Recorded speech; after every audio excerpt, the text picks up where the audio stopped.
A gente interpreta papéis o tempo todo, não é verdade? Seja no trabalho, com a família, com os amigos, sempre tem um personagem em cena. Hoje, a gente vai mergulhar fundo numa ideia fascinante que vem das nossas fontes. Que personagens são esses que a gente veste e o que será que eles escondem? E para começar, vamos direto ao ponto, com a pergunta que vai guiar toda a nossa conversa aqui. É uma pergunta que mexe lá no fundo da nossa identidade. Quem eu sou de verdade, por baixo de todas essas máscaras, de todos esses papéis que eu desempenho no dia a dia? Muito bem. Então, vamos entender melhor essa ideia dos papéis, ou máscaras, como as fontes chamam. São as máscaras arquetípicas. E a descrição é forte. Elas podem se tornar jaulas, jaulas bem confortáveis que nós mesmos construímos. É muito comum a gente se definir por títulos e rótulos, né? Como dá pra ver na lista, isso vai desde aqueles arquétipos super grandiosos, como o guerreiro, até umas identidades mais sutis do cotidiano, tipo ser o bonzinho da família, ou até se definir pelo signo. Isso até dá um senso de identidade, claro, mas o perigo real é quando esses rótulos ficam rígidos demais e acabam nos aprisionando. E aqui está o ponto central do problema. De forma brilhante, essas máscaras, elas criam uma vida que parece previsível, controlável. Só que, segundo as fontes, elas funcionam exatamente como uma jaula. Elas nos impedem de ter uma vida, sabe, mais fluida, mais autêntica. No fim das contas, é uma troca. A gente abre mão da autenticidade por uma sensação de controle. E aí vem a pergunta: como a gente pode saber se o nosso conhecimento é de verdade ou se é só barulho? Como dá para diagnosticar se estamos presos numa dessas jaulas, especialmente quando a gente fala de autodesenvolvimento? É aqui que entra um conceito muito interessante, o de personagem espiritual. A fonte faz uma distinção que é crucial. De um lado tem o que se chama de ruído intelectual, aquele ciclo sem fim de ler livros, devorar teorias, entrar em debates, só para acumular informação. E do outro lado, a presença incorporada. E ela se manifesta em pequenos gestos radicais, coisas simples como fazer uma pausa antes de reagir. É a diferença gritante entre só alimentar um personagem e de fato viver a partir do nosso centro. Então, o teste de fogo, que vem direto da fonte, é este aqui. Se o conhecimento não muda o nosso comportamento na prática, se ele não vira carne na nossa vida, ele é só ruído, apenas ruído intelectual. Simples assim. Agora, o terceiro ponto, desconectando da Matrix, ok? Já que a gente sabe a diferença entre conhecimento e ruído, vamos ver qual estrutura que a fonte propõe para a gente se libertar. Um verdadeiro caminho para desprogramar esses padrões que rodam no automático.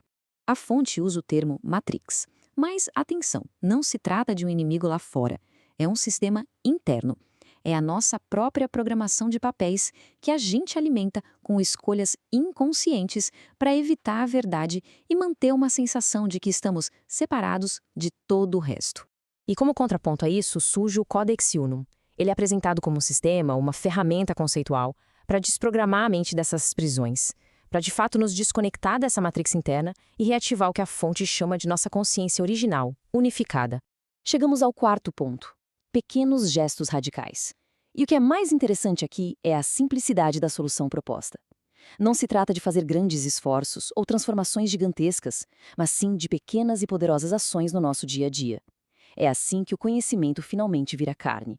As fontes mostram 3 gestos bem concretos e aplicáveis que qualquer pessoa pode usar para quebrar esses automatismos. Primeiro, dizer um não onde sempre existiu aquele sim só para agradar. Segundo, fazer uma pausa onde a reação seria imediata, automática. E terceiro, dizer um sim para algo que sempre foi evitado por medo, por fuga. E o poder desses gestos está justamente na capacidade deles de interromper a performance. Eles criam uma fresta, uma brecha nesse programa automático da Matrix. E é nesse pequeno espaço que o nosso eu mais genuíno pode finalmente entrar em cena e agir. E vamos para a 5ª sessão, a urgência de 2032. Pode até parecer que essa jornada de tirar as máscaras é uma coisa só nossa, pessoal. Mas, segundo as fontes, ela está acontecendo dentro de uma janela de oportunidade cósmica muito maior. E, surpreendentemente, urgente. O material de origem aponta para esse ano, 2032, como uma espécie de prazo crítico. A ideia é que estamos num ponto de virada decisivo para a consciência humana como um todo, para o coletivo. É sugerido que depois dessa data, essa fragmentação psíquica da humanidade, ou seja, nosso apego a esses papéis, a essas identidades separadas, pode se tornar cristalizada. Basicamente, irreversível, o que tornaria qualquer mudança muito, mas muito mais difícil. E agora, nosso sexto e último ponto, do personagem à presença. Afinal de contas, qual é a transformação final que esse processo todo oferece? Para onde essa jornada inteira está apontando? Este slide aqui deixa bem claro o contraste entre os dois estados. De um lado, o personagem, rígido, previsível, sempre atuando para conseguir validação, preso num roteiro. Do outro, a presença, fluida, espontânea, autêntica e real. É a diferença entre representar um papel estático e ter uma experiência viva. E aqui está, talvez, a mudança de perspectiva mais profunda de todas. O objetivo não é se tornar um personagem melhor, mais evoluído, mais espiritual. Não, o objetivo é dissolver o personagem por completo e simplesmente se tornar real. É sobre abandonar a máscara de vez e não ficar tentando aperfeiçoá-la.